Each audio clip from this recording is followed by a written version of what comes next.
I wouldn't speak up at pitch meetings. And I remember it was Robert Krulwich who told me, you can contribute. And I went, I'm the secretary. What are you talking about? And he looked at me and went, you have an opinion.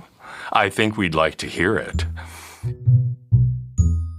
This is Radiolab. I'm Lulu Miller. And before we hop into today's episode, I want to take just a moment to introduce you to someone on our team. I am David Gable, and I am the administrative assistant for WNYC Studios. He is very modest about what he does at the show. I'm just like the paperwork guy. But we absolutely could not make Radiolab without him. I can't make an episode, but I can make sure people want to make an episode with us. Whenever we hire someone to do some work for the show, David is the person they hear from. And a lot of people hear from David. We Can Talk fact checkers. I'm paying them every month. Freelance reporters. And I've got our brilliant illustrator, Jared, that we're paying him all the time. Uh-huh. For all of Mixtape, we had a wonderful Chinese translator. David also handles all of our sometimes weird reporting expenses. Little roadside hotels and water bottles and bike rentals and microphones and bug spray. I submitted a receipt that had like $2.99 in there for hand warmers when I was like 2 hours from the Arctic Circle. It's a lot of little stuff. Yeah. But when I finally hear the darn thing, it's nice to like see the costume all put together, not just the pieces of cloth all over the place. And like see the parts you sewed. Yeah, see the parts that I sewed going, oh, that's what that bill was for. And It wouldn't have happened if Grandpa Gable didn't submit all this paperwork. And it wouldn't happen without the support we get from our listeners. The only way David is able to write checks to pay for everything that goes into making a show, from the small things like hand warmers to the big things like translators and fact checkers and airplane flights, is with your help. And the best way to help David and all of us here at Team Radiolab is to join the lab. It's an easy way to support us, and in return, you get cool stuff like exclusive merch, bonus interviews, and ad-free listening. And we're coming up on the end of our fiscal year, which is why I'm yammering at you now. And we need 750 new lab members to hit our budget goal. Less than 1,000. It's a small fraction of you. So if you can spare a few bucks, please consider joining. If you sign up by the end of June, you get a brand new Radiolab Diner mug. It's baby blue. It doesn't just hold coffee. It also holds tea, water, milk, the tears of your nemesi. So yeah, please go to radiolab.org/join to check out the mug, check out the lab, and consider becoming a member. It means so much to us. Thank you. All right, on with today's show. Oh, wait, you're listening? Okay. All right. Okay. All right. You're listening to Radiolab. Radiolab. From WNYC. See? Yep. All right. All right. I'm Lulu. I'm Latif. This is Radiolab, and today's story comes to us from producer Sindhu Gnanasambandan. Okay, so this story, it sort of found me. Okay. Okay. Last year, I was working on this episode about memory, and I was talking to this neuroscientist, Mark Whitman. That's too bad. And as a sort of aside, You can some sort of cut this out anyway. he asked me this question. If you close your eyes and you think about, let's say, a red apple, yeah? Now open it again, your eyes. Can you tell me what you saw? What did you see? There was a leaf on it. It was two-dimensional. I didn't think in 3D. Did you see a color?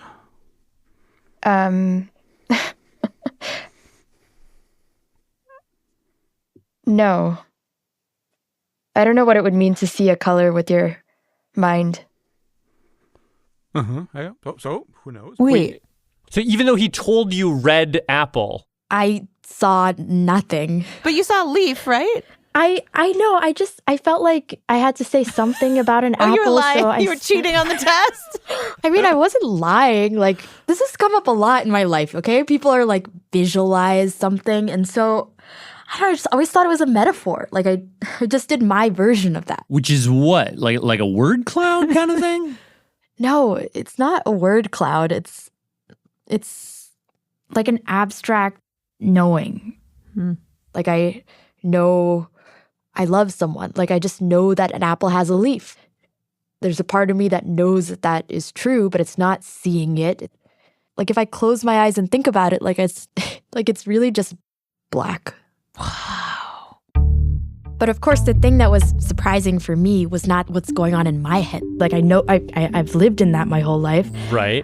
The thing that blew my mind open I'm picturing a red delicious apple. was what's been going on in everybody else's head. Got a little yellow shine on the bottom left. Like the ones that are so shiny that they look kind of waxy. After that interview, I started obsessively asking everybody I came across a red apple to describe their apple. Not perfectly red, but it's a red with little streaks of yellow and green. And do you actually see the color? I think so, yeah. And every time... What do you mean? The image is in my head. How could I not see the colors? I don't know, your eyes are closed. People would say they could actually see it. No, I'm definitely seeing the colors. Wow.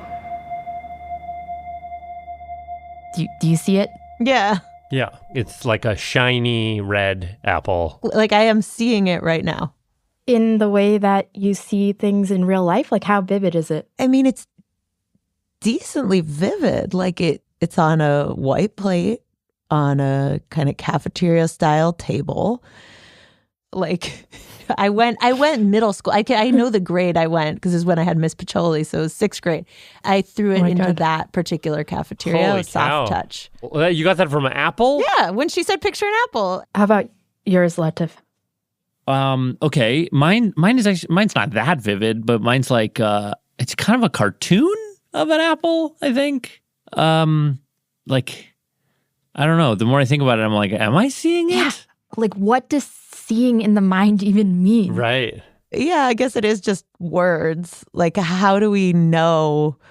Maybe I see the same blur as you, but I get all excited and poetic about it, and you're just like, meh, there's not much there. You know, how can we be sure? I mean, well, for a long time, we couldn't be sure. We had to sort of take someone's word for it, that that's what they were imagining, that's what their experience was like. But then I found this guy, Joel Pearson. I'm a professor of cognitive neuroscience at the University of New South Wales. Who sort of like stumbles into this way of showing that there really is a difference here. It was almost an accidental discovery. So one day he's in his lab. I was programming an experiment actually. He was playing around with this thing called binocular rivalry.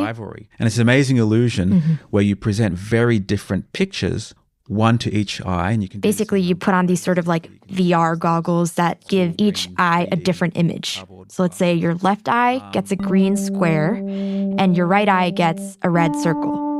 Wait, okay, so each eye only gets one of those. Yeah, exactly. Each eye can't see what's going on in the other eye. Okay, got it. And, you know, typically when you're just looking around at things, like your eyes are getting slightly different images. Right, your brain's fusing those two different images together. But like when those images are very different, like this experiment, your brain can't do that. So instead, you get these beautiful oscillations. Your brain just sort of like randomly switches between the two. It's like green square, red circle. Green square, red circle. Huh. So literally your consciousness is changing back and forward in this sort of really random manner. So I was programming an experiment to look at that. And for some reason, and today I don't remember why, I thought, I'm going to imagine one of these two pictures. Before he turns on like the images in the goggles, he's like, okay, let me just imagine a green square. And then he turns it on. And I was like, I saw the thing that I imagined. Joel only sees the green square. What? No, this can't be. Let me try that again. Now I imagine the red one.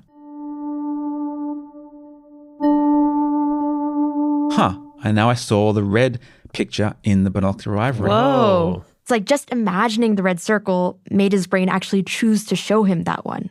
Like what he thought actually changed what he saw.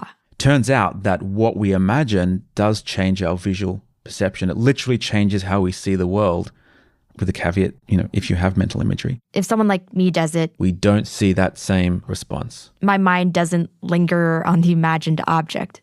it just kind of switches between the two. Wow. It was actually the first sort of objective method to measure visual imagination. Since then, we've developed a few other ways. And Joel's continued to find these like objective ways to see a difference. Like he did this one experiment looking at people's eyes. If we look up at the light, our pupils contract, right? When you're in the dark, of course, your pupil opens right up. People who have imagery, if you ask them to imagine, say, looking at the sun, your pupil actually constricts. As if they were actually looking at the sun. No. Wow. But if someone with no images in their head does this, You don't get these effects. Not at all. Not at all, yeah. Wow. And there's even a name for this, for not being able to see in your head. Aphantasia. Aphantasia. What does that word mean? Just so we really... Well, yeah, aphantasia means imagination. Okay. And aphantasia means no imagination. Wow. I know. So there's like about 1% of us who don't see anything. Most people see something, like maybe vague lines or cartoons like you, Latif, or even more vividly like you, Lulu. But then there are these other people. I would fabricate these stories and I would see them. I would see them like they were movies. Who say their imagery is as vivid as real seeing. Create this entire world where I'm like flying on a Pegasus back, and it's as real to me. Wow. It's called hyperphantasia. About 2 to 3% of people have it. And when you ask these people to imagine staring at the sun, their pupils super constrict. Whoa. I can go into the backyard. I can walk to my friend's house. I can walk to the Catholic school where we used to play on the tree. One guy described being able to like walk through his childhood world. I can run into old friends. I can just keep walking. Wow. It keeps me company.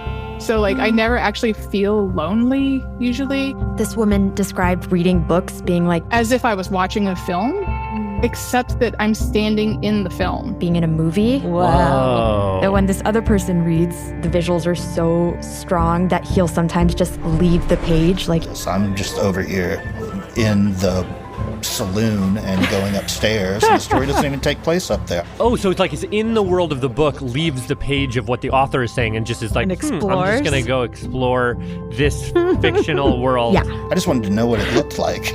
Like I cannot hear music without having a complete, I guess you could say, music video. I've had the experience of like trying to find a music video that then I find out doesn't exist. It was just in my mind.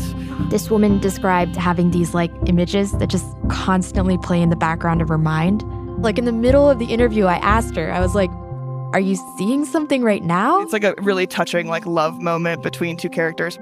She passes away and visits him before she dies, and he thinks it's a dream. Oh my God. Then she climbs up onto like a unicorn. She's wearing a most beautiful dress, and then he wakes up to watch her ride the unicorn into the wall and disappear. So you are experiencing that in your head while you're answering my questions. Yeah. Yeah, that's just happening. It's like I have a TV on in the background.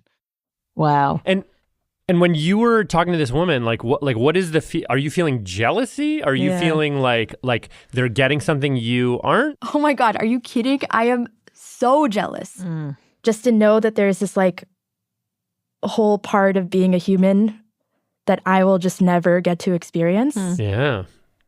Like I was listening to this old Radiolab episode. Never heard of it. What show is that? Anyway, yeah. It's like some old episode called Who Am I? With Robert. And he goes on this little actually, you know what? Do you guys want to hear it? Yeah, for sure. Okay. Any human being Can you hear that? can take a white car and make it in their imagination. He can paste red on it in his imagination. But a monkey you don't think can do. He cannot. And this is so simple for a human being to do. And let's run through a quick exercise. Okay, imagine for me a bird in your head. Got a bird in there? I'm just going to cut forward a little bit. Only a human being could do this because only humans can take images from the real world, pull them into their heads, divide them into parts, and then start turning those parts into abstractions. Monkeys, says Ramachandran, can't do that. And you're sitting there like, ah! He basically just called you a monkey. No, like monkeys can visualize. Like most of them just can't change the image. Robert says I'm worse than a monkey. And like, I know it's funny, but like it's just also makes me sad. I want to disappear into books. When a book is like really descriptive, I'll just read the same paragraph again like 5 times and nothing will enter my brain. Yeah. Right. Dense wall of words. Huh. Yeah. And also, just thinking about, I just don't get to hold memories the way that all of you get to. Like, my memories aren't places I go. Like, I don't get to see or feel or touch them. I don't know. I almost want to make you guys, like, picture someone you love right now. Got it. And just, like, share what you see and how it feels. Yeah. It's weirdly, like, intimate, but because you're just picturing, I mean, I'm thinking of Grace, my wife, and I'm thinking of, like, the little peach fuzz on her high part of her cheek and, like, a little crinkle, like the crinkles around her eyes. And, I'm just kind of imagining her, like, softening after a long day. Like, I could picture the bathroom door light on behind her and she's turning back, like that moment where, like, the stress of the day melts and it's just like a little, like, like a laugh, a little face shifting, duties are done, quick moment of connection. And it's very vivid. It's just like her face at a 3/4 profile. Okay. I had this flash to my my great grandmother. Like, she has bright red hair because she would, like, henna dye her hair. Yeah. And I can picture her sitting on a chair, just sort of sitting there and, like, kind of laughing. Like that. Like, I want that. Yeah. You know? And it's like, And at one point in that conversation with that scientist, Joel. Can you give someone who has aphantasia imagery? Yeah. With the right approach, I think it would be possible, yeah. He said he thinks he can give it to me. Whoa. Wait, how would he even do that? Yeah, so Joel found that when he ran this, like, very low electrical current through people's visual cortex, their imagery actually got stronger. Whoa. Now, he does think it would be more complicated for people who are starting out with no imagery. I can't stimulate your brain and you can start speaking a new language. You have to learn that content first. You have to learn how to connect your frontal cortex with your visual cortex to drive visual cortex. But I think there are ways we can do this. With practice. Training with brain stimulation over some time could probably do it. Have you tried? We haven't done that yet. If you took someone who'd never had imagery and you gave them imagery, let's say in a week, I think that could be quite a dangerous thing. What? Why? I'll tell you why after the break.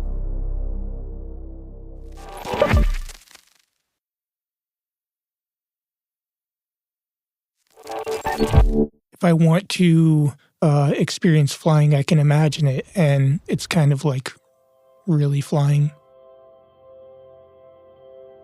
There were stars coming from the center of my vision to the outer edge of my vision, or even planets. It depends on what I'm passing by.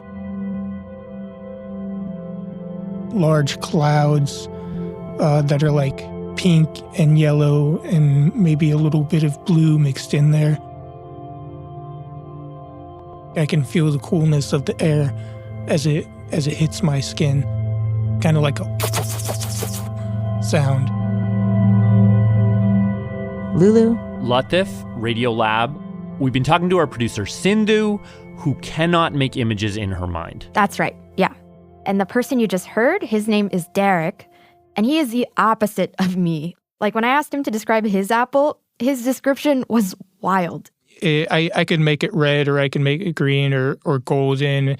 I could make light radiate off of it. Like, right now, I think it's interesting to, like, make a cloud with thunderbolts coming off of the top of the apple. And now there's, like, a village with people, and they're, like, running away from the storm because there's a tornado dropping down from the cloud. And there's one guy that jumped off of the apple, and now he's falling into this ocean down below the apple. And wow, what? And earlier we learned that there's this scientist who, like, maybe could give me that ability to be a little more like Derek. Right. But he said it could be dangerous? Yeah, exactly. And the reason I'm telling you about Derek is because he's actually the one that helped me understand why. Huh. Okay. So Derek, Let's see. he's about my age. I'm about to be 30. He was born in New England, Massachusetts. Moved to Texas when he was 8. And he says as a kid, he loved having this supercharged imagination. I could just live in my head and imagine whatever I wanted. It was like living in virtual reality or whatever you want to call it. Which was nice for him because real reality was pretty hard. My mom and I, we were pretty poor. We stayed in a homeless shelter for a short while. We didn't really stay in one place for very long, so I never got to know people. And it was very, here and there. But whenever Derek got sad or scared or like even just bored, he would close his eyes and just go into his imagination. Or sometimes he'd even do this thing where he would take something from his mind and plop it out into like physical space, like out into the physical world. Yeah. So I would be in a car and I'd be looking out the window. I would imagine this man. He would look like a superhero or something. And he would just be running really fast along all of these cars and then jumping and flying and like doing flips. And by focusing really intensely, it's almost like I can switch to primarily the visualization and it can start to replace what I'm seeing more fully. Yeah. And you can always tell that it's a projection and not reality. Yeah, I can tell it's a projection. But at a certain point, he said that started to slip. I graduated high school a year early, and I didn't really want to go off into university. So I ended up moving to Seattle because I'm into computer programming. He figured that'd be a good place to get his foot in the door in the tech industry. But, not having computer programming experience, he ended up getting a job at the Dollar Tree. Couch surfed for a while. And a few months in, it wasn't going great. Yeah, I was sleeping in a bed in someone's laundry room in their basement. So it was very much just like being on the sidelines of life, really badly wanting to find some kind of escape. One day, he's sitting in his room, and he has this idea. I remember I had these coins. He picks up 2 dimes he has lying around, and he decides he's going to play a little game with himself, flipping both coins, trying to get them to land the same way. He flips them in the air, looks down at the coins, and they're both the same. They're both heads or tails, he doesn't remember which. And then he flips them again. They land the same. He does it again. The same. I was flipping over and over again. And he starts to believe that he can control them. That I could make them land on whatever I wanted them to. Like using his mind. If I wanted them to both land heads up, then they would land heads up. If I wanted them to land heads down, they would land heads down. So he'd flip the coins and think to himself, heads up. And he'd see they were both heads up. Do it again. Heads down. And they'd both be heads down, heads up. I remember feeling like heads down. It was some superpower. Heads up, heads down, heads up.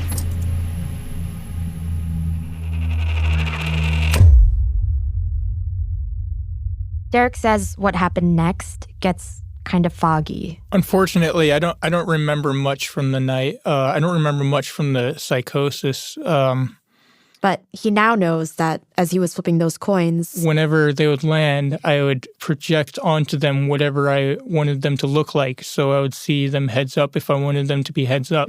But whether or not they were really heads up, I don't really know. I see. So you stopped being able to tell the difference between an imagination and reality. Yeah, basically. And at some point later that night, I couldn't tell you what time it was, but it was dark. Derek's roommates kicked him out. I wasn't hurting anyone. I wasn't harmful or anything like that. They just didn't know what to do with me, and they didn't want it to be their responsibility because they couldn't get me to go to the hospital or anything. Derek wandered around all night. and actually ended up living on the street for several years. Wow. He does eventually get a diagnosis, schizophrenia, and he gets on medication for that. And he says that things are better, but he still sometimes experiences psychotic episodes. Is the hyperphantasia a common symptom of schizophrenia? Or like common co-occurrence? Yeah. So according to neuroscientist Joel Pearson, You see this link between very strong imagery and schizophrenia. they do seem to be correlated. And it's not just schizophrenia. It broadens beyond that. This is clinical psychologist and neuroscientist Emily Holmes. People who are highly disposed to thinking images may be slightly more anxious. She brought up certain anxiety disorders, things like phobias. For example, if you were afraid of spiders, you might experience bits of imagery of spiders with terribly big teeth and fangs. And also, perhaps the hallmark disorder is post-traumatic stress disorder, in which people relive vivid mental images of events that have been traumatic in the past. Now, of course, having strong imagery doesn't mean you're going to have any of these disorders, or not having it doesn't protect you from them. Right. Okay. But it does seem that being able to make really vivid pictures in your mind makes them more likely. Laying in bed and remembering stupid stuff you said when you were like in 3rd grade or 8th grade, or, you know, times you were bullied. And the people with hyperphantasia that I spoke to, they also told me about these other ways that mental imagery actually makes their life harder. Very difficult to listen to news where, you know, there's a war going on, you know, when there's a mass shooting, when the boys were trapped in the mine in Thailand. Like, I am like in the mine, you know, it's just like sound of the water dripping off and falling into water below, and like the boys being stressed and their breathing and the humidity, like anybody suffering at all, I cannot not see it. I can visualize, you know, being yelled at. I can see the looks on everyone's faces. My muscles will tense up. I think when I was a child, I think I was a little bit more in the moment before I had stacked up layers and layers of trauma. So whether it's looking back in sort of like PTSD or looking forward in anxiety, like a potential worry, like it's just so visual that it kind of like drums up the body's emotional. Yeah, exactly. Like imagery can really turn up emotions. It is. I mean, it's like, it's the whole blessing and a curse, or like a gift, but not without a cost. Like you get an escape hatch, like Derek can just fly off into space. Yeah. And that can be a gift, but then it sounds like you get this, sometimes these hauntings that then you can't escape. Well, and that it's kind of about control. Like if you can control this is an amazing superpower, but if it controls you, Right. this is terrifying. Yeah, exactly. And actually, like, part of what Emily does is teach people how to gain some of this control. So if we take the spider example, you could shrink or turn it green and push it away like it's more distant, like literally, visually. And it's a way of showing I'm controlling you, you're not controlling me, and you're not real. Wow. It's like she's like the real life, Professor Xavier teaching the X-Men how to control their powers. That's so cool. But what about you? Do you still want imagery? I mean, after all my reporting, like, honestly, no. Really? Yeah, I mean, I have no practice with it. I feel like it could be kind of a bad trip that I like can't get out of. Well, what if you could just get like a little bit? Yeah. Although, you know, the more I've been thinking about it, the more I'm like, I just have such a clean, empty space inside of me. So it's like, it's not the fear of having the pictures. It's like appreciating not having them. Yeah. Huh. Yeah. Like I am not going to see poetry the way you see poetry, or, you know, experience my memories in some sort of like rich sensory way. But like I do have a meditation practice, and I was like, whoa, like there's so much more to quiet if you're dealing not just with words and like ideas, but actually like images. Right. There's more stuff to sweep out of there. Yeah. So I think I'm good. You're good with where you are. You reported your way out of lust. You were like, actually, I don't want it. But also just beyond myself, I really do think it's a good thing for the world that there's a spectrum and, you know, there's all these different brains thinking in all these different ways, you know? But there's also a kind of like the diversity means we're more like marooned in our own heads a little bit. Yeah. Like where there's a novel that you'll love and I'll like look at it and I'll be like, I can't even, like, I don't can't even read this description of a rhododendron bush. Yeah. Yeah. Or even a memory. Like, it's like we were both in the same place at the same time, experienced the same thing. And then a year later, we're talking about it and it's like, we remember it in a totally different way. Yeah, I don't know. Like, which is, there is something sad about that. And that probably leads to like so much miscommunication and misunderstanding. Yeah. And conflict. Right. Yeah. Right. You know, it's like being like, why are you so obsessive about this thing that happened? It's like, why can't you see this? Exactly. Yeah. But I think for that problem, it's like we all just need to understand better, I think, just how differently our brains work. Right.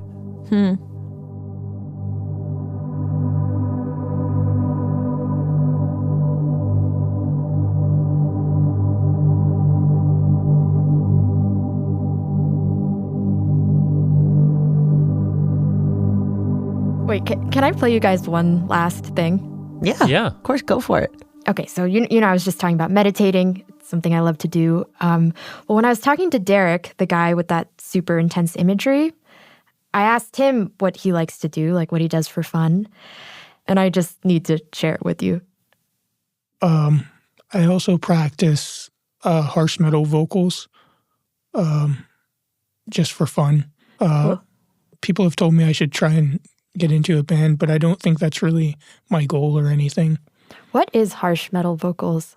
Do you want an example? Yeah. Okay. Prepare your eardrums. Okay.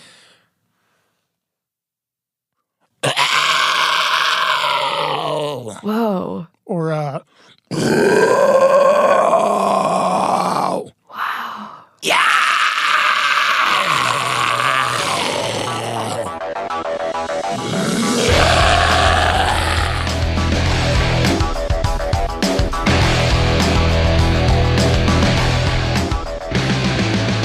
This episode was reported and produced by Sindhu Gnanasambandan. With help from Annie McEwen and edited by Pat Walters. Mixing help from Jeremy Bloom. And Arianne Wack. Fact-checking by Natalie Middleton. Special thanks to Kim Nederveen Pieterse, Nathan Peereboom, Lizzie Peabody, Kristin Lynn, Joe Eidman, Nakhla, Brian Radcliffe, and Andrew Leland!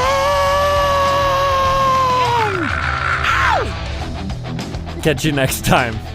And sorry to every heavy metal enthusiast. Big sorries.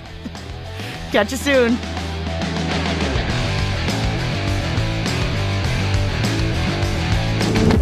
Hi, I'm Arianne, and I'm from Donegal in Ireland, and here are the staff credits.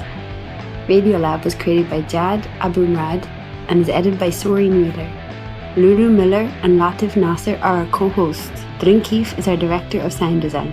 Our staff includes Simon Adler, Jeremy Bloom, Becca Bressler, Ikedi Foster Keys, W. Harry Fortuna, David Gable, Maria Paz Gutierrez, Sindhu Gnanasambandan, Matt Keelty, Annie McEwen, Alex Neeson, Saru Kari, Valentina Powers, Sarah Sambach, Arianne Wack, Pat Walters, and Molly Webster. Our fact checkers are Diane Kelly, Emily Kruger, and Natalie Middleton. Hi, this is Jeremiah Barba, and I'm calling from San Francisco, California. Leadership support for Radiolab science programming is provided by the Gordon and Betty Moore Foundation, Science Sandbox, Simons Foundation Initiative, and the John Templeton Foundation. Foundational support for Radiolab was provided by the Alfred P. Sloan Foundation.